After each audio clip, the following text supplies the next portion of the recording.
Here's one of my favorite paintings by Henri Matisse.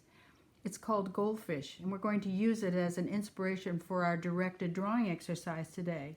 It's mostly made up of curves and ovals and a few straight lines, but we don't have to draw it all. We're just going to use the goldfish and the table and the plants for our inspiration.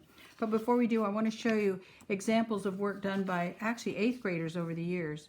And you'll notice they didn't use a Sharpie, they used a pencil, and then they filled it in with oil pastel to give a painterly look. It's all different, same drawing, but all different interpretations.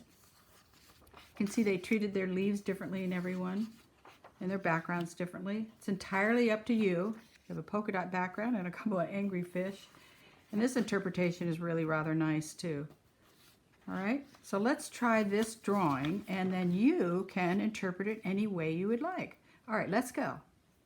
You'll need a piece of paper on a vertical orientation and a pencil if you'd like to draw this first, although I'm going to use a Sharpie and draw it so that you'll be able to see the directed drawing exercise a little bit more clearly. But then you are able to use any of your art supplies, your markers, your watercolors, your crayons, your pencils, your pens, or even oil pastel. All right, here we go. Now I'm going to draw this with a Sharpie so that you can see the drawing a little bit more clearly, but you're welcome to use a pencil or a pen or a crayon, whatever you would like.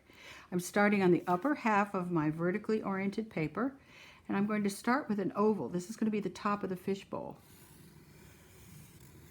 Here's your oval. And on both sides of the top of that oval, you're going to come down with a straight line. From that side, come straight down. Sort of a cylinder fishbowl, not our typical round fishbowl. Then close that off with a curve. And then what's interesting about this painting of Matisse is he has the top of the water line right going. I'm going to turn my pen so it's not real heavy line and make an oval that goes to the top of that first oval. That's what I was going to say there. All right, now before we do the back of the fishbowl, let's do our fish. And these are just, I'm doing loose sort of ovals that are open at the back where I can add the little fish tail. Little fish tail, and then a fin. He's got a circle with a dot for his fish. Actually, the mouth is open, but that you can do whatever you like. I'm going to do another fish here. Oval. Starts as an oval. Notice I'm twisting my pen so it doesn't have a straight or even line. I like it a little bit organic looking with, let's put 2 eyes on him. And let's do one up here. I think the original painting has 4 fish, but we're going to only do 3 for now. Fish tail. Turn this all in one contour line. Make a little mouth. And a dot. Remember, if I'm going too quickly, just pause the video. All right. Now we can do the back of that bowl, which is, the back base bottom part of that bowl. So go around here like this, skipping over the fish you've already drawn. There. So it's 1, 2, 3 ovals in a sense. All right, then put some marbles or some little stones or rocks down here. This is sort of amorphous too.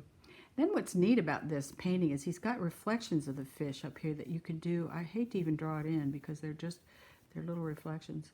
The value of looking at masters is it gives you ideas and ways to paint and to draw. It's just an exercise in seeing other work and practicing drawing. All right, now on the side of this we've done leaves before. This is going to be a long skinny leaf, but there's a little pot of plants here and here, but here we're going to do one here. It's a long skinny one. And then another one going. Mine's going to actually go off the page. That's right. Yours can go off the page. I'll do one up here. This is that's the stem. This is sitting in a little pot. So if you have room to do the pot, do that. It's hidden behind the leaves and it comes kind of narrow at the bottom. And let's do another one. Here's 1, 2, and then I'll put the third one. Usually I start with the center, but I didn't here. And one over here. 2. Pause if I'm going too fast. And this one is a little curvy. There. Same thing. This is in a little pot, so do a little oval. Looks like there's the top, and then this comes down. There. All right, now we can put this on the table. If you have a smaller fish bowl, you might be able to do the whole oval table, but I don't think I do. I'm going to have to go off the page again, I think. So I'm going to go behind. I'm going to start here and go behind anything I've already drawn, but oh, I go off the table. I mean, off the page. Table goes off the page. A little bit here. All right, now let's add the floral design up here, which is a series of leaves. Foliage, I should say. Greenery. He's got one. This leaf goes behind here. Two. It just sort of comes up. I think these are planters behind his fish bowl. He's got a little one coming out here. And then a whole series. Notice I'm not doing dark lines. This is very light. It's sort of suggestive. They call it impressionistic.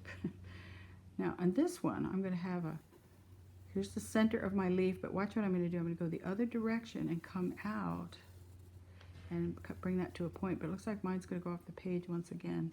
Let's do one up here. So here's the stem.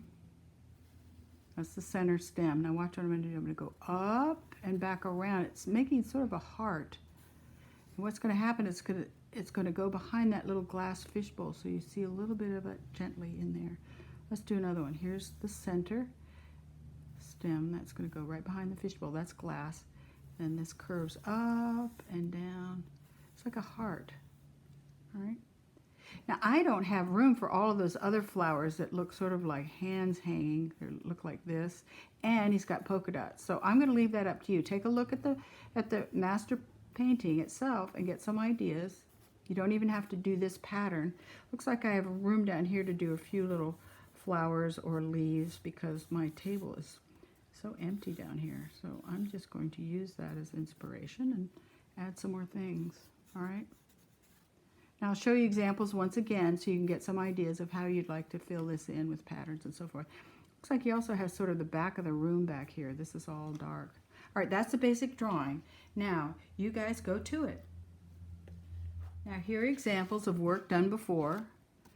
Remember, they used a pencil and oil pastels to fill in.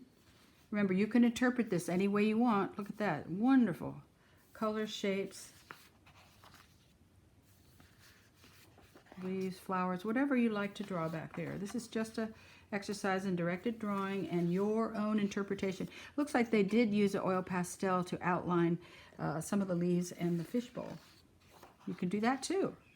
And remember, this one was done entirely by pencil and then filled in with a very pastel look. Really nice. This one we didn't see, but they ended up having room for that stairway or that ironwork. And then once again, here is the original. This is what we're drawing from. Really, really nice. Matisse Goldfish. Bye.